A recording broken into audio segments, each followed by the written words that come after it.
سلام بر دوستان. امروز روز جمعه حدود 2 بعد از ظهر 28/9/1404 از اذان دیشب تا 2 بعد از ظهر امروز برف و کولاک و سرما در روستای دخل‌آباد.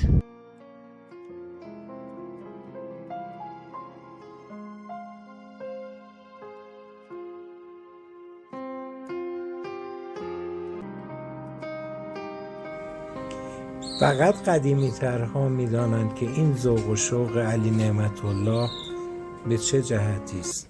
آری، او روزهایی را به یاد می آورد که دخل‌آبادی آباد، پر از محصول، مردمی شاد، مشغول کشاورزی و آبیاری بودند که متاسفانه طی زمانهای گذشته خشکسالی بسیاری از درختان میوه به خصوص محصولاتی که عمدتاً همه آن را داشتند مانند گردو و بادام از بین رفت. این بارش برف امید تازه‌ای را به وجود آورده که انشالله دخل‌آباد دوباره آباد شود.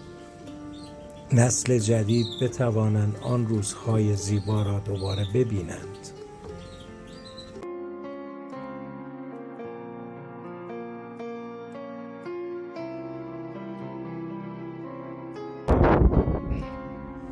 حسن امرالله ابراز امیدواری کرد که با یک بار دیگر چنین برفی 6 اینچ آب در چشمه دخل‌آباد جاری خواهد شد.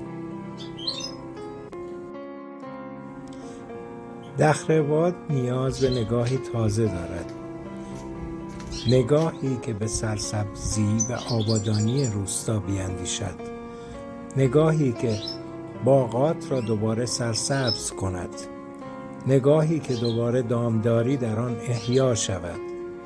انشالله که تدبیری بیاندیشیم و روستا را به وضعیتی بهتر از شرایط قبل، آن زمان که کوچه باغ‌هایمان مملو از شادی و نشاط بود، درآوریم.